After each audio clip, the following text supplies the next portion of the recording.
Voice of a Distant Star is a 25-minute OVA all about long-distance relationships.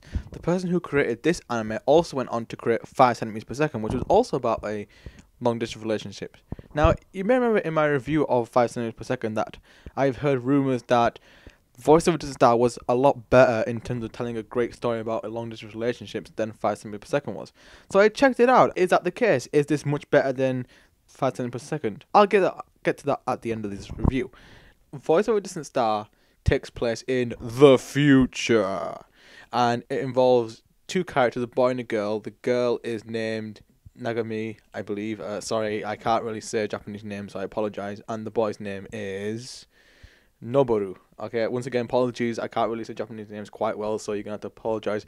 I'll just refer to them as the boy and the girl from now on because they're the only two characters in this entire 25-minute episode. So the story is all about this long distance relationship between the girl and Noboru. That's the only name I can actually say.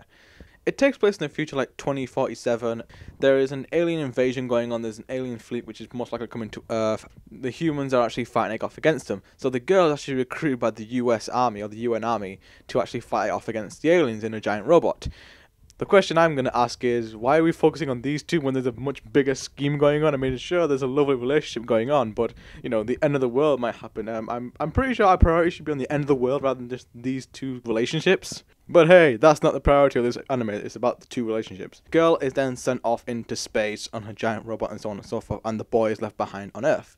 They try to keep their relationship going by sending themselves messages, email, or text messages, whatever, through space. Each time they send messages, for the other person to receive it, gets longer and longer. If the girl sends a message to the boy, it can take months or even years before he even gets them. So it's really about how these two characters are trying to keep their love and their relationship going across the stars, across the galaxy.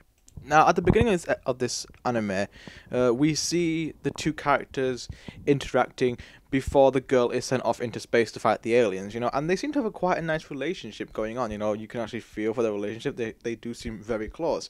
You can feel there's sort of a connection between the two, like they're in love or so on and so forth. They do say that they're actually very close. They don't really say that like, they're in love or anything, but there is hints of a romance between the two, and obviously there is because it's a long-distance relationship anime. Then we see it where the girl is now sent off into space, and, you know, she's battling and training and so on and so forth, and she's sending messages to the boy. It's a nice contrast. We sort of see what's going on with her life and what's going on with his life and how they're actually dealing with the fact that they're so far apart from each other. And later on in this episode, you know, it really cracks down, like, they're never probably going to see each other again. You know, it gets really tough on both characters. We really see it weighing down on the girl more than we do on the boy. The boy, how he deals with it, is actually pretty good. You know, he sort of says to himself that I'm never going to love any girl ever again until I see her again. You know, he sort of shuts down the emotion of love. He goes, I'm going to become a stone. I'm not going to talk to any other girl. I'm only going to wait for her. I'll wait as long as I have to see her again. And, you know, he actually does this. He actually waits for so long to hear from her. And actually, there's a scene where he's 25 years old and actually gets a message from the 16-year-old girl. You know, it took like 8 years or 9 years for that message to finally get to him. This is probably near the end where, like, you get this really nice monologue of the girl saying this text message to him, you know, trying to say that how she loves him, and it's actually a very lovely anime. It's kind of tragic as well because we don't know really what happens at the end. By the end of this anime, it feels very closed, but at the same time very open.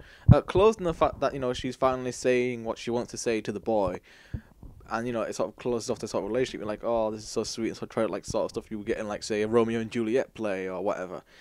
But open in the sense that we don't know what happens to the girl. Does she ever come back to Earth? Does the guy ever move on? These questions are never sort of answered. I'm presuming that they're open for interpretation for the viewer to say what would happen to either one of these people. There is actually a manga which continues on, which actually explains what happens afterwards by the end of this anime.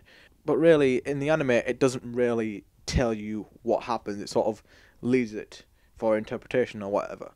So, you know, you don't actually know what's going on.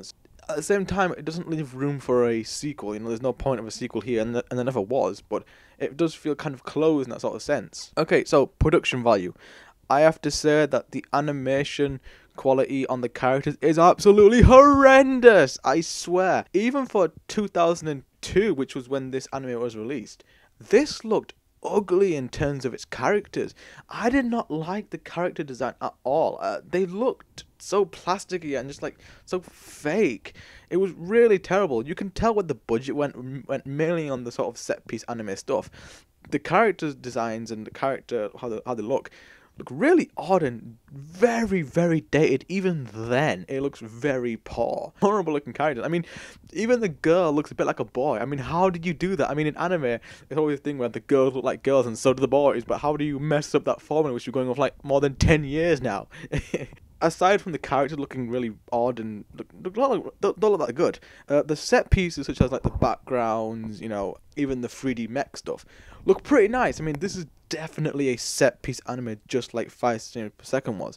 It doesn't really bank on the whole character look. It just goes for the whole aesthetic of the world. The backgrounds and the sky and everything. They look very beautiful, and that's what this anime really sells itself on, is the rest of the world rather than just the characters themselves. And the backgrounds and the foregrounds and whatnot look very nice. It looks very beautiful. There are also some small action scenes put in here, but they're not sort of forced in because of the whole plot, the fact that she's in space trying to fight aliens. The fighting scenes with different aliens are okay. I mean, it's nothing spectacular. It's not over the top like you would get from like Gundam Wing or any other mech sort of stuff. It's very self-contained, and it sort of feels like what you would do for a battle. So there's no complaints there on the terms of action. But really, this is not an action anime. I mean, it's a little bit there, but it really is the fact of this relationship between the two. It's a very well written anime, especially the ending part, with the whole monologue part from the girl. It's actually very touching. It's a very lovely long distance relationship thing. It's a very tragic and yet very romantic, dramatized story of a long distance relationship. The further and further they get, they're trying to hold on to their love. It's very romantic, and anyone who been in a long distance relationship will probably love this, because they people in a long distance relationship, they probably want to like dramatize, like, oh, they're so far away but they're so close to me, this is probably for you if you ever have been in a long distance relationship or currently in one. The whole sort of dramatization on the romantic side of it all, this could be really good for you. Now let's do a comparison. If you remember in my 5 cm per second review, I did say that this particular anime was actually better in terms of its story, but is that the case?